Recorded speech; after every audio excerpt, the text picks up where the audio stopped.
সিনেমার কথা মনে আছে নিশ্চয়ই।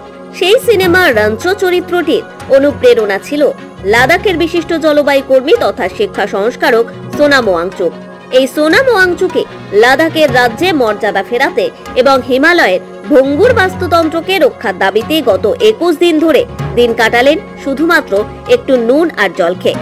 প্রায় সকলের অগোচরে অনশন করছিলেন তিনি। ক্রমে তার স্বাস্থ্য ভেঙে পড়ছিল, তবে কেন্দ্র তার কথা কানে তোলেনি। অবশেষে তার প্রাণ সংশয় হওয়ার উপক্রম হওয়ায় অনেকেই তাকে অনশন ভঙ্গ করার পরামর্শ দিয়েছিলেন। শেষ পর্যন্ত মঙ্গলবার সেই পরামর্শই গ্রহণ করলেন তিনি। এদিন অনশন ভঙ্গ করলেন তিনি। তবে তিনি জানিয়েছেন যে দাবি নিয়ে তিনি এতদিন অনশন করছিলেন সেই দাবিগুলি আদায়ে লড়াই জারি রাখবেন তিনি।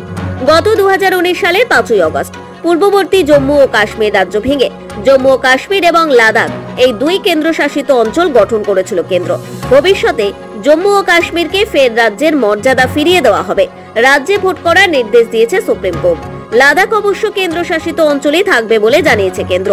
অনশনে ওয়াংচুক বসেন কারণ তাদের দাবি লাদাখকে রাজ্যের মর্যাদা দেওয়ার পাশাপাশি সংবিধানের 6ষ্ঠ তপশিলে অন্তর্ভুক্ত করা হোক।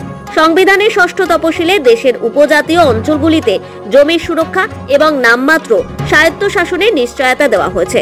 অর্থাৎ এই তপশিলের আওতাধীন এলাকাগুলিতে উপজাতীয় মানুষ ছাড়া কেউ জমি কিনতে পারে না। লেহ এবং কার্গিল জেলার জন্য পৃথক পৃথক লোকসভা আসন চেয়েছেন তিনি।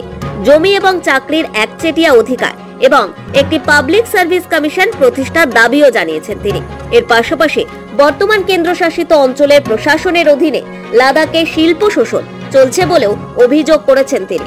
অবৈজ্ঞানিকভাবে শিল্প স্থাপনের কারণে লাদাখের বাস্তুতন্ত্র দুর্বল হয়ে পড়ছে বলে উদ্বেগ প্রকাশ করেছেন তিনি। তবে কেন্দ্র তার কথা কানে তোলেনি।